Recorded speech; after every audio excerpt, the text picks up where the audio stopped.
Olá! Aqui estamos nós para mais um Atitude Nicei. Mais um que vale a pena compartilhar, não é? Isso mesmo! Convide seus amigos para curtir a nossa página. Hoje nós vamos rever um programa muito divertido. Divertido porque foi na minha cidade, né? São José dos Pinhais. E os participantes foram das farmácias de Guadalupe, Tiradentes e Matriz. Vamos lá? Todos ansiosos para viver esse dia de alegria.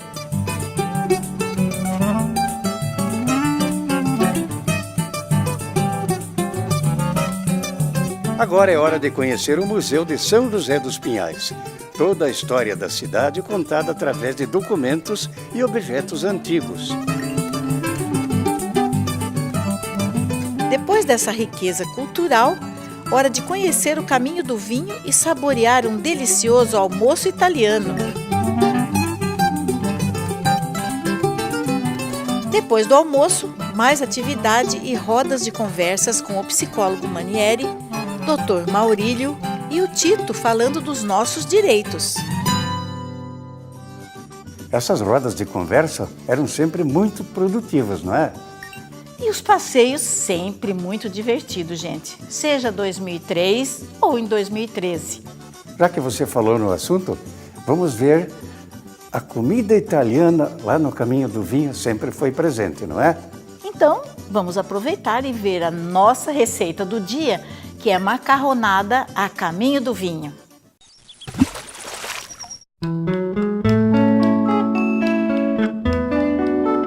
Bom dia, o meu nome é Bernadette. Hoje nós vamos fazer uma macarronada a caminho do vinho.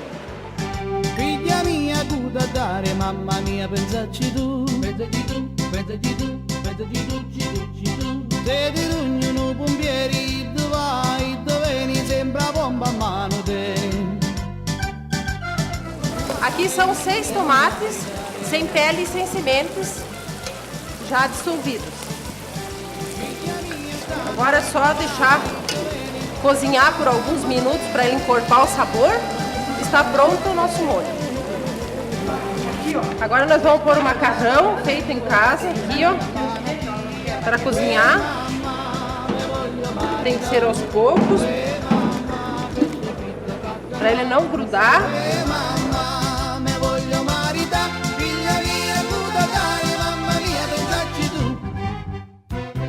Agora vamos pôr o molho. Mexer bem para incorporar o molho.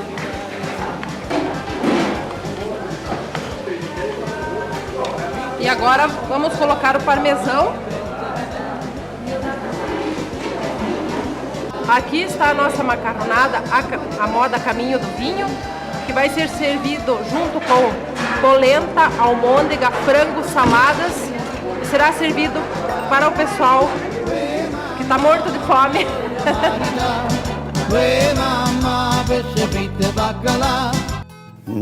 E eu adoro comida italiana, viu? É, né? Então, e aqui na nossa página você vê essa e outras receitas. E não esqueça de fazer em casa e depois curtir e comentar. Maria, ano que vem tem eleição. Como é que está seu título? Está em ordem? Claro, Miller. Eu nem tenho mais obrigação de votar, mas eu faço questão de exercer meu papel de cidadã. Eu sei que quando está tudo em ordem, ótimo. Mas nós temos deveres e direitos, não temos? Sim. O Tito vai falar sobre isso, vamos ver? Embora o voto seja facultativo para quem está acima dos 70 anos, muitos idosos nessa faixa etária não abrem mão de comparecer e depositar o seu voto. Os aposentados podem fazer a diferença com sua experiência de vida, pois eles pensam no futuro e vão às urnas para garantir uma cidade melhor para seus filhos, netos e bisnetos. Vamos conversar com este grupo de pessoas que aqui está, exatamente para a gente esclarecer algumas dúvidas. Quanto custa para fazer o título de eleitor? Paga alguma coisa? Diva, o título de eleitor, quer seja a primeira via, a segunda via, também a revisão, você não paga absolutamente nada. É gratuito, desde que você esteja em condições, desde que você esteja em dia com a Justiça Eleitoral, que você não tenha falhado em algumas eleições. Se você estiver em dia, você transfere, você faz a segunda via, a primeira via, a revisão, sem pagar absolutamente nada. Eu quero saber, seu Tito, quanto tempo demora para fazer o título e aonde, como que se faz, se é fácil ou difícil?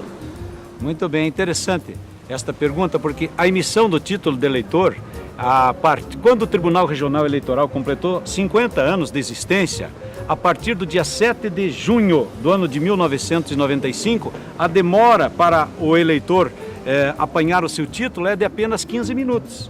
Eu estou com 73 anos, eu sou obrigado a votar ou não sou obrigado a votar?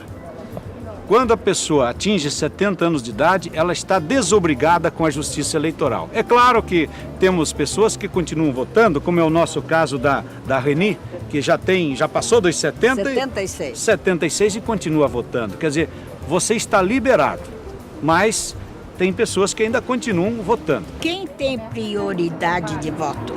Essa pergunta é muito importante, porque às vezes você vai na tua sessão eleitoral, tem uma grande fila e você, às vezes, fica esperando. Veja bem, pessoa da melhor idade tem preferência. Isso. Também os deficientes físicos e também gestantes. É como em qualquer outra situação, não foge à regra. E ano que vem estarei novamente nas urnas exercendo meu dever de cidadã e escolhendo os nossos governantes. Eu também, Maria. Mas, continuando o nosso programa, nós tivemos a presença, 10 anos atrás, naquele programa, de um psicólogo. E ele falou sobre como manter a nossa mente saudável. E ele vai falar sobre o poder do pensamento positivo ou negativo. Veja só. Manter-se intelectual e fisicamente ativo são duas peças-chave para quem deseja garantir a saúde plena com o passar dos anos. Entretanto, estudos mostram que o otimismo com o futuro pode ajudar a alcançar esse mesmo objetivo. Ter uma visão positiva da velhice ajuda idosos a terem uma vida mais independente e saudável, o que, consequentemente, aumenta a longevidade. O padrão de pensamento que nós mantemos no nosso dia a dia é algo que vai influenciar no nosso cotidiano e, inclusive, nas nossas atitudes, naquilo que a gente faz, no como nós vemos o mundo, a forma também ligada à percepção de como nós traduzimos aquilo que nós temos do mundo externo para dentro de nós, para dentro da nossa mente. Então a gente tem a percepção e o pensamento, né?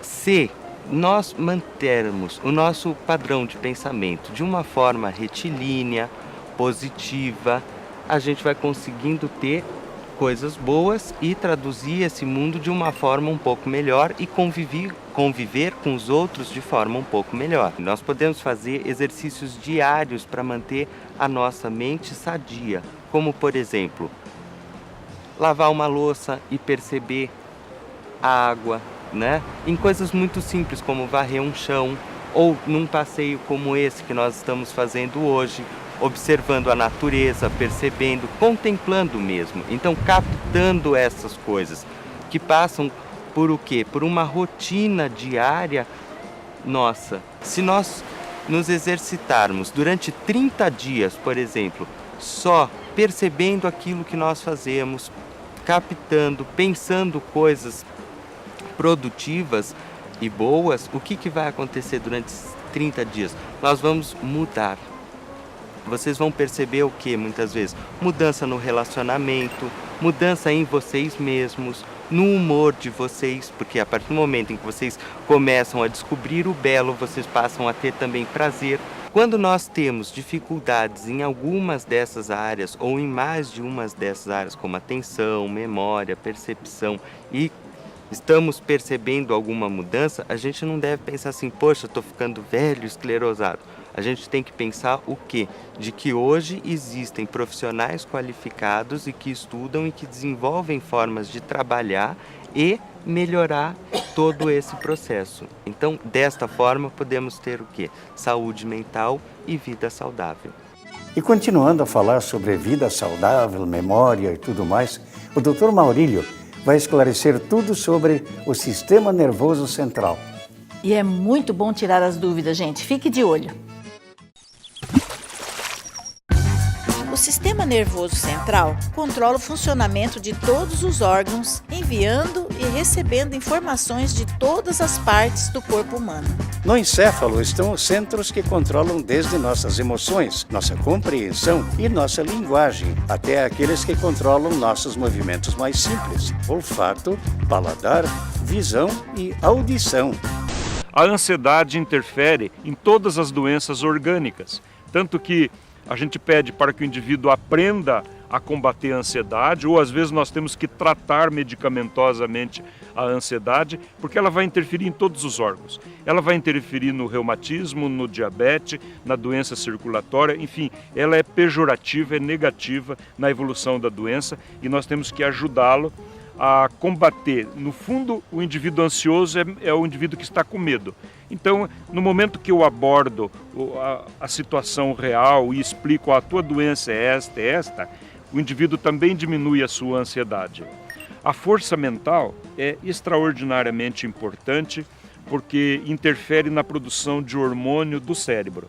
Então, no momento que eu cultivo pensamentos positivos, pensamentos de otimismo, pensamentos nobres e estimulo a fé, eu vou estar interferindo positivamente na cura da doença, na evolução positiva de qualquer problema. Doutor, gostaria de saber sobre insônia, porque eu tenho uma insônia que eu preciso tomar remédio para poder dormir. E assim mesmo eu durmo pouco, 3, 4, 5 horas ao máximo. No fundo, a insônia está escondendo a ansiedade. Mesmo que a pessoa não se sinta ansiosa, às vezes ela não se sente ansiosa, mas internamente ela não está conseguindo sossego e vem atrapalhar o sono. É lógico que a gente pede para que a pessoa modifique seu hábito de vida, evitando cafeína.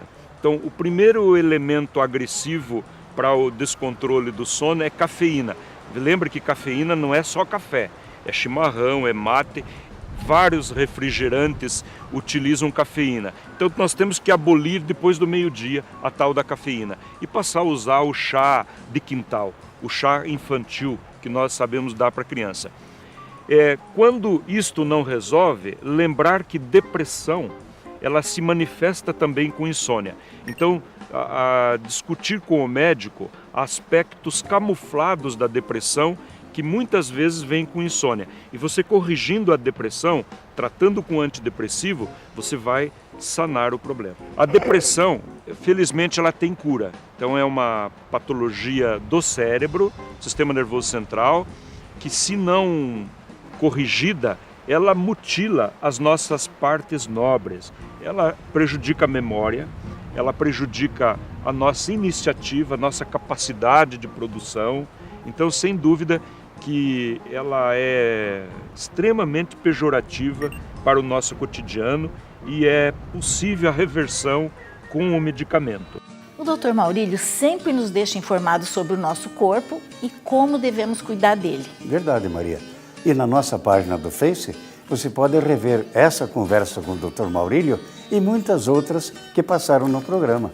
E o nosso encontro está chegando ao fim. Estamos aguardando suas sugestões para o nosso programa. Entre na nossa página e curta os nossos programas. Eles são feitos para vocês. Até o próximo. Beijo. Tchau. Tchau.